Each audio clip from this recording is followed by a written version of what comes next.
punch at critics who say his particular brand of leadership has led to a weaker, less respected America.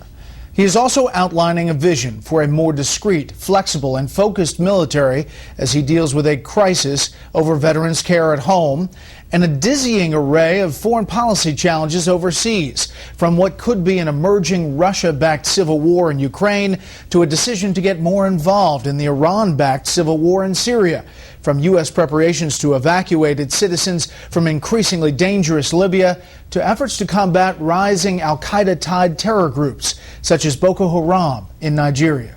Here is Chief White House correspondent Ed Henry.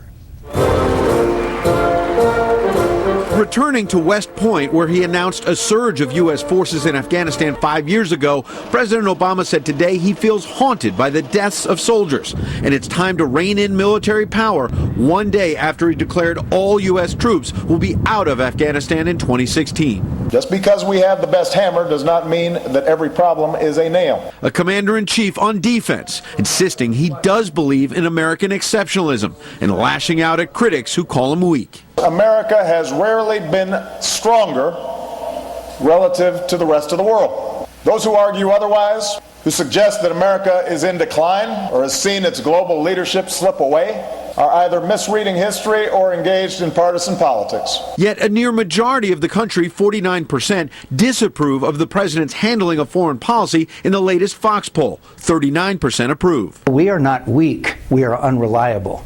When the President of the United States made the statement that if they crossed a red line, if Bashar Assad crossed a red line, then we would choose to attack Bashar Assad for it, and then he didn't, that reverberated all around the globe.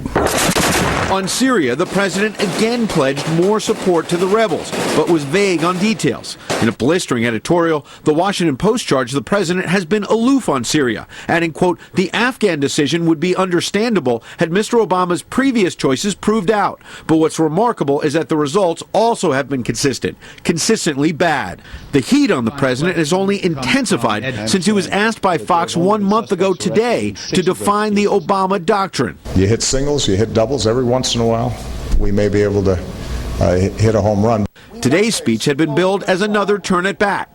Yet his vaunted pivot to Asia was not mentioned.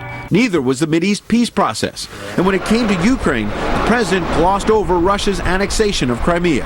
Our ability to shape world opinion helped isolate Russia right away. The only new element was a $5 billion fund to battle terrorism, which Republicans called a drop in the bucket. The problem is, under this president and this Congress, we have cut $1 trillion out of our defense.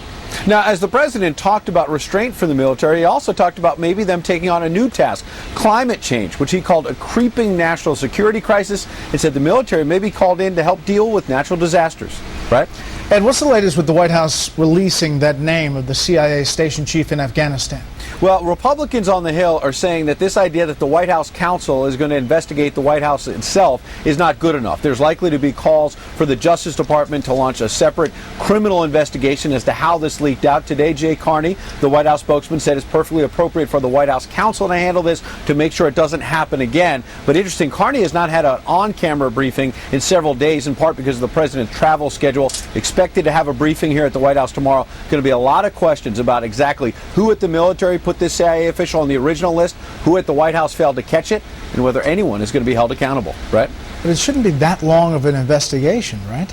Well, you know, it shouldn't be because the military, we're told by the White House that the military put this CIA official's name on a list, and someone here at the White House circulated that to the media, then they called it back. It's pretty obvious that they could figure out who emailed who.